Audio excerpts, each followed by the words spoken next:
I come home from a Friday night or afternoon that day and see what's new on Netflix, and then I see The Sea Beast, and I think to myself, oh yeah, that was coming out. I was looking forward to it.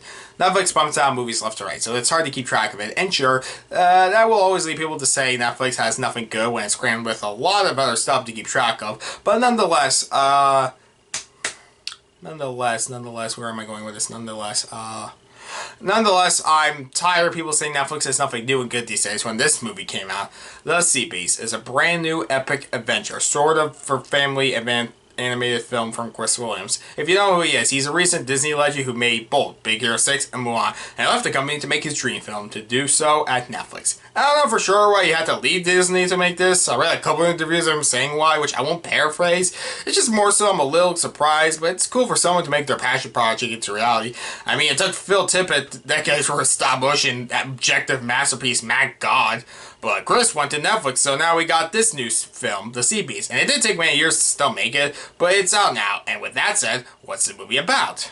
In a world where sea beasts roam the oceans, deadly sea monsters that kill many good people and wreak havoc where they go have to be stopped, and they were, by legendary monster hunters who go out to fight them. And the most well-known of them all is the sailors on the ship, the Inevitable. Its captain is Captain Crow, voiced by Jared Harris, and our lead character is his protégé Jacob, voiced by Karl Urban. 3 extra points for someone as awesome as Karl Urban playing a character named Jacob. Yeah, my respect. Anyways, after having to let the most deadly of all sea monsters get away, known as the Red Bluster, they're given one last chance to kill it by the King and Queen. Things get complicated on their hunt for the Red Bluster this time, for they have a stowaway, a young child named Maisie Brumble, voiced by Zaris-Angel Hator, whatever, who had come from a monster hunter's family herself, left an orphan, and doesn't want to wait at all for a chance to follow in her family's footsteps. As their hunt goes on, Jacob and Maisie become separated from the crew and become stuck on an island, where soon they discover the Red Bluster that surrounds them there isn't who she appears to be. Maisie befriends the bees, and while convincing Jacob to see sea beasts in a new light, she hopes they can work together to change everyone's minds about these creatures, with the Red Bluster's help as well. All the while, Captain Crow goes to desperate measures to take down the Red Bluster once and for all.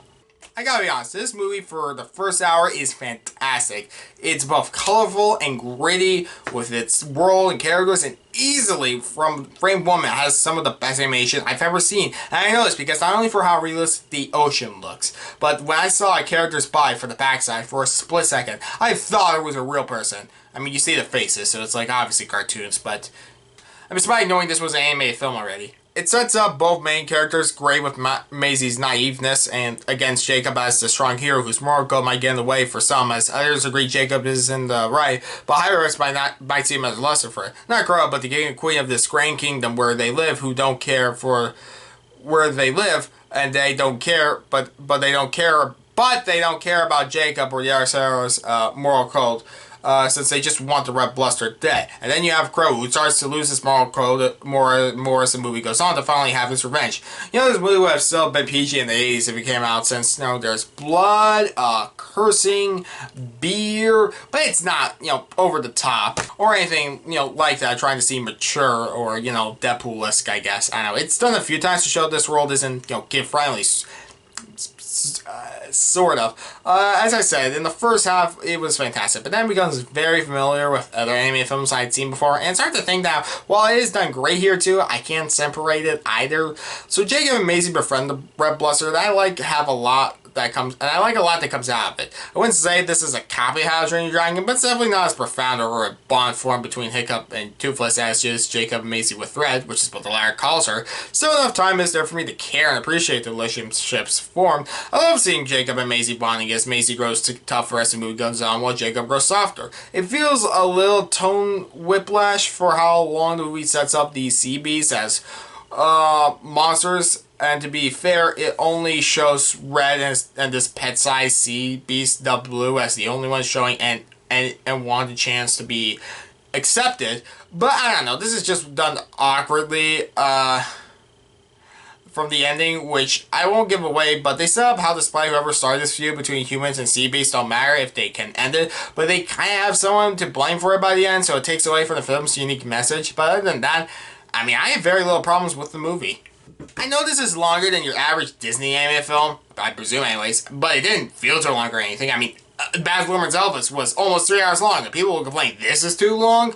Look, the tone's a little mishandled, but I never hated the story, minus the mistake they did with the message I said, but the movie has great characters and dynamics that come from it, especially with how they contrast from one another, with Jacob, Crow, and Maisie as unique characters that don't feel one-dimensional as other characters you might see in other animated movies like this, or movies in general. And sure, I wouldn't call them 100% complex characters, but, I mean, this movie does suffer being a little too predictable, but I didn't care either. I watched this movie again for the animation alone. It's beautiful animation.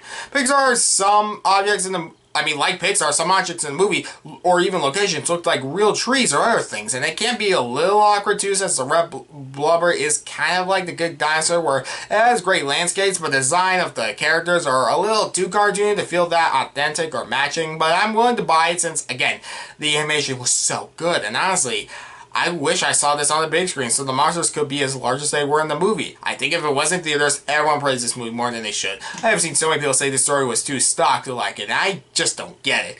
I mean, sure, I'd seen stock before, and this may be a little familiar, but it's only a little. It's so beautiful, fresh, not perfect, but I was impressed, and me being impressed might not mean anything to many people or anyone at all, but this is without doubt going to be one of the best anime movies that come out this year.